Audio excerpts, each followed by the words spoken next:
Hello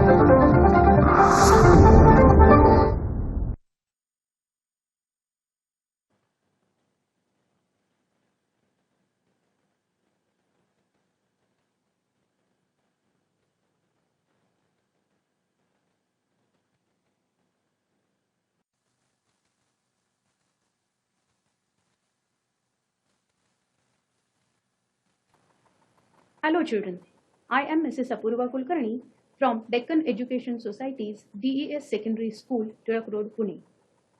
Today we are going to continue with periodic classification of elements. In last session, we have studied Dobereiner's triad, Mendeleev's periodic table, merits and demerits of Mendeleev's periodic table, and modern periodic law. Today, we are going to learn modern periodic law and modern periodic table in detail. So let us move to our PPT. So this is modern periodic table. Children, last session we have discussed about this. This modern periodic table, it consists of 18 groups. Vertical columns are called groups and horizontal rows are called periods. So 7 period and 18 groups. Again, it is divided into 4 blocks: S block, T block, D and F block. So S block elements are called normal elements. S and P block elements are normal elements. D block elements are called transition elements and F block elements are called inner transition elements. So here you can see the difference in those blocks. S block, first and second group, D block, group number 3 to 12, P block, group number 13 to 18, and F block, lanthanide and actinide series. This block is, apart from these 7 rows, this block is kept at the bottom of this periodic table. Now, this periodic table is based on atomic number, increasing order of atomic number. And as we have learned, the electronic configuration is based on atomic number. So how electronic configuration of elements can be written? It is like this. See, hydrogen, 1 electron is present. So electronic configuration, you can write 1. In first shell, helium, 2 electrons are there. So 2 electrons are present in its first shell. Lithium, 3, atomic number 3. So electronic configuration is 2, 1. Beryllium, 4 atomic number. So electronic configuration 2, 2. Boron, 5 atomic number. Electronic configuration 2, 3. So similarly, these, if you observe, as you go from left to right in this group, 1 electron is getting added to the outermost shell. And as you go down the group, you can see 1 shell is added. Here 1 shell, here 2 shells are present, here 3 shells. So like this, as you go down the group, 1 shell is getting added, and as you go from left to right, 1 electron is getting added to that particular shell. So here you can see the electronic configuration according to the atomic number, how electrons are distributed. So these are the shells and electronic configuration is written below. So this is how you can see periodic table.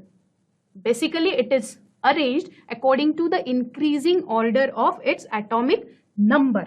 So group 1 consists of hydrogen, lithium, sodium, potassium, rubidium, cesium and francium. So those elements are present in group 1. Those are called as alkali metals.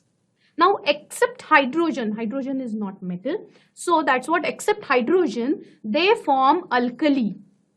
Alkali means strong bases. When they react with water, when they water is added to that particular metal, its hydroxide is formed. That is strong base. For example, sodium metal is added to water.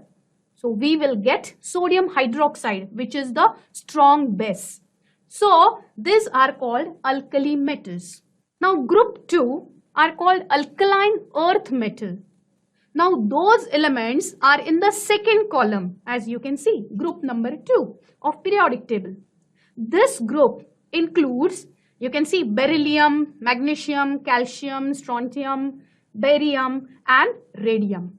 Those are called alkaline earth metals and they have 2 electrons in their outermost electron shell. Now come to the group 17. Those are called halogen group. Now any of these 6 non-metallic elements, see, those are non-metals that constitute group 17 of periodic table. Which are those elements? Fluorine, chlorine, bromine, iodine, acetine, tennessine. So those are called as halogen and group number 17. In their outermost shell, 7 electrons are present. So the valency of that group is 1. So about valency, definitely we are going to learn in detail later. There were given names halogen from the Greek roots hal, that is salt, and gen, to produce. Now last group, that is group of 18. Elements of group 18. So these elements are helium, neon, argon, krypton, xenon, radon. As you can see, electronic configuration is written here. And last shell, it consists of 8 electrons. So octet, and for helium, duplet is complete. So that's what those are called, noble gases. Now those gases will not form any ionic or covalent compounds. They will not form any bond between other 2 elements. Why? Because their octet or duplet is complete. All the electron shell of or atom of group 18 elements are completely filled. Hence, they have stable electronic configuration, we can see. Due to this stable electronic configuration, they do not take part in any chemical reaction because they do not have any electron to lose, to gain or to share with other atoms. Therefore, we can say they do not form any ionic or covalent compound with other element. Now these metalloids. What are metalloids? Elements which have properties intermediate between metallic elements and non-metallic elements are called metalloids. Means what? It possesses both characters. The bordering elements along the zigzag line, as you can see here in modern periodic table, are metalloids, or metalloids are p block elements. Boron, silicon, germanium, arsenic, antimony, tellurium, polonium and astatine. Those are metalloids. So the zigzag line which is separating this periodic table is called metalloids, are called metalloids. So what we have learned, that this modern periodic table, it is divided into 4 blocks, S, P, D and F. As I told you, S block and P block elements are called normal elements because only one outermost shell is incompletely filled in these 2 blocks. So therefore, those are normal block elements. Now in D block element, last 2 shells are incompletely filled. So it is called as transition element. F block, last 3 shells are incompletely filled in this group. So therefore, these elements are called as inner transition elements. So let us see the difference between noble gases and transition elements. So noble gases belongs to group 18, and as we have discussed, transition elements belong to group 3 to 18, which are D block elements. The outermost shell in an atom of noble gas is saturated. In case of helium, 2 electrons, as I said, duplet, and in case of other gases, 8 electrons, that is octet, that is complete. The last 2 shells of an atom of transition elements are incomplete. Now in noble gases, under normal conditions, these elements do not take any part in chemical reactions. As I told, because their octet or duplet is complete. And here, transition elements, under normal conditions, these elements take part in chemical reactions. Noble gases are at gaseous state at room temperature, and these elements are solid metals at room temperature. So this is the difference between noble gases and transition element. Now let us learn periodic trains in the modern periodic table. What are periodic trains? When the properties of elements in a period or group of the modern periodic table are compared, certain regularity that is observed in their variations. So that is called the periodic trains of modern periodic table. So what are the periodic trains which we are going to learn?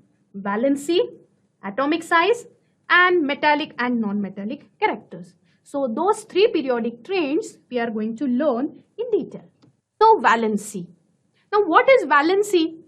The valency of an element is determined by the number of valence electrons present in the outermost shell of its atom.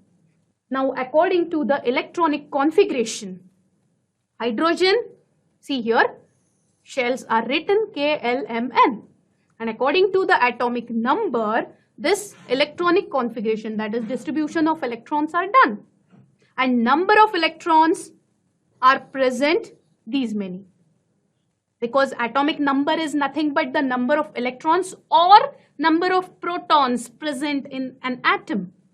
So here electronic configuration 1 for hydrogen. So only one valency, that is one electron, it try to give to the other element. Helium duplet is complete. So it doesn't take part in any chemical reaction. So it will not give any electron to other element, or it will not accept. So valency is 0. Lithium 2 and 1. So one electron is there to donate. So definitely valency of this lithium is 1. Beryllium electronic configuration is written like this 2 and 2. As second shell is having electron capacity 8. So therefore here 2 electrons are there. This beryllium will try to donate 2 electrons. So therefore valency of beryllium is 2. So similarly, you can observe these valencies 3 electrons, 4 electrons. Now here nitrogen 7 atomic number. So electronic configuration is 2 and 5. But here instead of donating 5 electrons, this nitrogen will try to accept 3 electrons to complete its octet. So therefore the valency of nitrogen is 3. So similarly oxygen, fluorine, those elements will try to accept electrons instead of donating 6 electrons, 7 electrons. So that's what number of electrons which they are accepting, that number is nothing but the valency of that particular element. So therefore, as you can see here, valency will go on increasing here till 4. Again, it will decrease. So this is the valency table. As you can see, we have seen this valency of group 1, as 1 electron is present in its outermost shell. So valency of this group is 1. Valency of group 2 is 2. Valency of this 13 group 3. Valency of this group is 4, plus or minus 4. It will donate or accept or share electrons. Valency of this 15 group is minus 3, that is 3. Valency of 16 group is 2. Valency of 17 group 1, and valency of 18 group is 0. Now these transition metals, those members, means this transition metals of this group of metals display a number of valencies. So let us revise these things. In a period of valency of elements increases from 1 to 4 and then decreases from 4 to 0 from left to right, as we have discussed. So here valence electron present, and here valencies which are given as we have discussed in the period. And in group, lithium, sodium, potassium, atomic number is this, and electronic configuration we write it like this. And as you can see, at the last shell, only one electron is present in this particular group. So valency is 1 of group 1. Now next periodic trend, atomic size. The term atomic size refers to the radius of an atom. An atomic radius is nothing but the distance between the nucleus of the atom and its outermost shell. So atomic radius is expressed in unit picometer, which is smaller than nanometer. See, 1 picometer is equal to 10 raised to minus 12 meter. Across the period, from left to right, atomic size decreases because electrons are added to the same shell. And down the group, atomic size increases because as we go down, the group shell's number increases. The distance between outermost electron and nucleus goes on increasing. As a result, atomic size increases in spite of increased nuclear charge. So here you can see from left to right, 1 electron is added. Here 1 electron, here 2 electron, here 3. So nuclear pull will be more. So as you go from left to right, more nuclear pull will be there. So therefore, radius will go on decreasing as you go left to right. And as you go down the group, 1 shell is getting added. So therefore, distance between nucleus to the outer shell will go on increasing. So therefore, as you go down the group, the atomic radius or size of atom will increase. So here is the pictorial representation how atomic size decreases as you go from left to right and how atomic size increases as you go down the group. Now metallic property. What is metallic property? Generally, metals have tendency to lose electrons and form cations, that is positive ions, while forming bonds, that is they are electropositive in nature. And this property is called electropositivity of an element. Now all metals donate their outermost electrons during chemical reactions and become electropositive. When cation is formed, it has attained stable electronic configuration of nearest inert gas. So here is the example. Sodium, atomic number 11, and electronic configuration 2, 8, and 1. So it has 1 electron in its outermost shell. So this sodium will donate 1 electron to other element and gains positive charge because atom is electrically neutral, as you have know, 11 protons, 11 electrons, net charge is 0. But as 1 electron is given, so definitely 11 protons, 10 electrons will be there. So 1 positive net charge will be on this sodium. Now exactly opposite to electropositivity, electronegative elements. They try to accept the electron or gain electrons. So non-metallic property, electronegative nature. What is that? Some elements tend to gain electrons while forming bonds. That is, they are electronegative in nature. All non-metals except hydrogen receive electrons during chemical reaction and becomes electronegative. As we have seen for sodium atom, so same here, chlorine atom, electronic configuration is 2, 8, 7. Now, net charge, which is already present, 17 protons, 17 electrons, total charge will be 0. But when it will accept 1 electron, when chlorine will accept 1 electron, the chlorine ion 288 will be the configuration and electron, 1 extra electron will be there. So number of electrons will be 18 and total charge will be -1 on this chlorine atom. So therefore, you can say all non-metals are electronegative in nature and metals are electropositive. So here is the pictorial presentation of metallic and non-metallic character. So as you go from left to right, metallic character decreases. So here you can see lithium, sodium, those are metals. And here you can see fluorine, chlorine, bromine, those are non-metals. And this metallic character decreases when you go from left to right. And here as you go down the group, metallic character increases. Next part, how does electron structure affect reactivity? The reactivity of alkali metals increases going down the group. Now what is the reason for that? The atoms of each element get larger going down the group, as we have discussed, because one shell is getting added.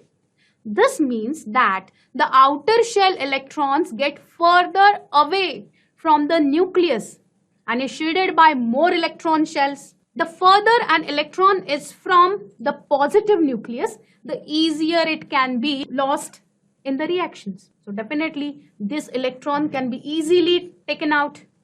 This is why the reactivity of alkali metals increases going down the group. The chemical reactivity of an element is determined by the number of valence electrons in it and the shell number of valence shell. The information on these points is obtained from the position of the element in the periodic table. So again, this picture is representing electronegativity, goes on increasing as you go from left to right, and electronegativity decreases as you go from down the group. So children, let us revise few things which we have learned. So this periodic table consists of 18 groups, 1 to 18. Vertical columns are called groups and horizontal rows are called periods. First and second group are called S block elements. 13 to 18 groups are called P block elements, and 3 to 12 group elements are called D block elements, and lanthanide and actinide series, which is at the bottom of this table, is called F block elements. So group number 1, alkali metals having valency 1. Group 2, alkaline earth metals having valency 2. Transition metals, those elements which are having last 2 shells incompletely filled. Group number 13 to 18 are P block elements. Those are normal elements. Again, only one last shell is incompletely filled. So here metalloids are present, non-metals are present. Halogen group, group number 17, and group 18 are noble gases which do not react with any other element. F block elements, rare earth metals, those are lanthanide and actinide series. So this diagram is given in your textbook. So decreasing atomic radius. So as you go from left to right, atomic radius decreases as one electron is getting added to each group, and therefore more nuclear pull will be there, and distance between the nucleus and outer shell will go on decreasing. That's what atomic radius decreases. Increasing electronegativity and non-metallic character, as we have seen that metallic character or non-metallic character depends on the acceptance or donation of electrons. So metals have tendency to lose electrons or to donate electrons, and non-metals have tendency to accept electron or to gain electron. So therefore accordingly the charges are developed, electronegative and electropositive characters are developed, and decreasing this metallic character. So as you go from left to right, electropositivity or metallic character decreases. So this part you can say more number of metals are present here, more number of non-metals are present. And similarly, when you go down the group, atomic radius increases, then decreasing electronegativity and non-metallic character, and increasing electropositivity and metallic character.